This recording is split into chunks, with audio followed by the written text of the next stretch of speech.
Dans cet épisode, nous allons décrire d'une manière générale ce que l'on appelle la carte T-Con dans un téléviseur et son rôle dans le contrôle de l'affichage sur un écran LCD.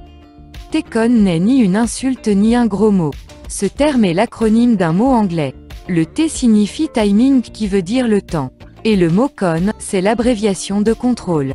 T-Con traduit en français donne un contrôleur du temps. Il s'agit d'un ensemble de circuits regroupés au sein d'une carte électronique. Donc pour faire court, au lieu de dire timing control, on utilise le raccourci T-Con.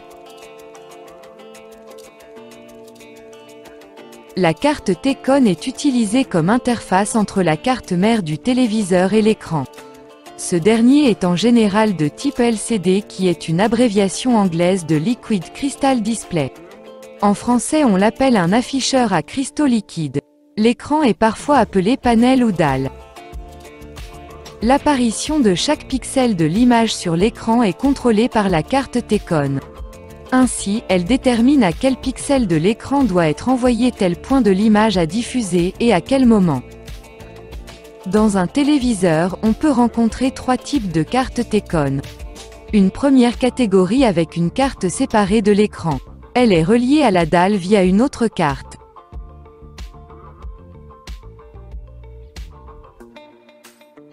La deuxième catégorie est faite d'une carte sous forme d'une règle rectangulaire reliée à l'écran par une ou plusieurs connexions faites d'un matériau plastique sur lequel est gravé des pistes conductrices et des circuits intégrés.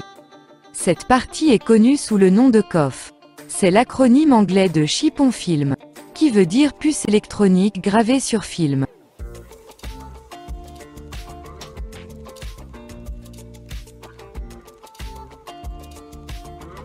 Dans la dernière catégorie, il n'y a pas de carte T-Con identifiable.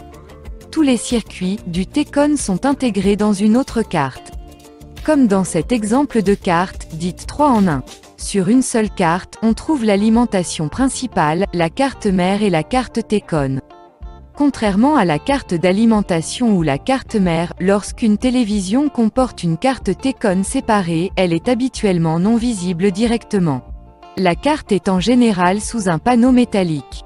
Cette pièce métallique a un double rôle. Elle sert d'une part, de bouclier dissipateur de chaleur qui est chargé de réduire l'accumulation de chaleur sur le T-Con.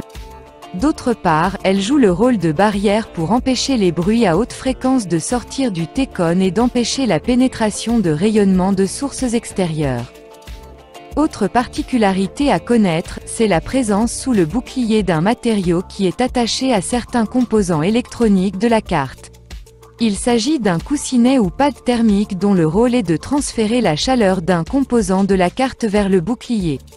Lors de l'enlèvement du bouclier, il faut repérer ce matériau.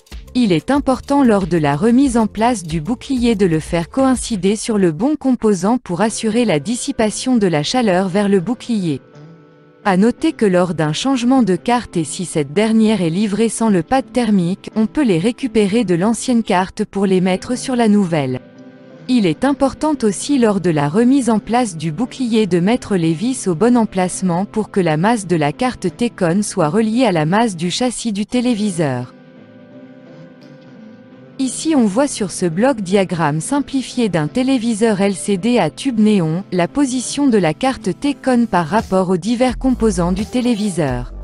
La carte T-Con est reliée à la carte mère grâce à un câble spécial appelé LVDS. Ce terme est l'acronyme anglais de Low Voltage Differential Signaling. Les détails de son fonctionnement seront vus ultérieurement. Ce câble véhicule vers la carte T-Con le signal vidéo et son alimentation. La carte T-Con est reliée à la carte mère par un ou plusieurs connecteurs. En sortie de cette carte vers l'écran, on peut trouver un ou plusieurs connecteurs. Certaines cartes portent un sigle. Ceci permet d'identifier le constructeur comme dans cet exemple, où le sigle que l'on voit ici est celui de Samsung. Dans une carte T-Con typique on trouve plusieurs circuits. La carte T-Con reçoit un seul voltage pour son fonctionnement. À partir de ce voltage, elle va produire plusieurs autres voltages grâce à une mini-alimentation. Cette dernière est basée sur un convertisseur DC-DC. Divers voltages sont nécessaires pour faire fonctionner l'écran LCD. L'alimentation est reconnaissable grâce à la présence des bobines. Parmi les autres circuits de la carte T-Con, il existe des circuits logiques représentés par le microprocesseur, une ou plusieurs mémoires RAM et parfois une mémoire EEPROM. On trouve aussi une puce électronique avec une fonction très particulière. C'est la puce gamma, elle a un rôle important dans l'affichage de l'image. Pour fonctionner, la carte T-Con a besoin d'une alimentation électrique. La plupart des cartes T-Con fonctionnent avec du 12 volts. Certaines fonctionnent avec du 5 volts. Le passage de ce voltage de l'alimentation principale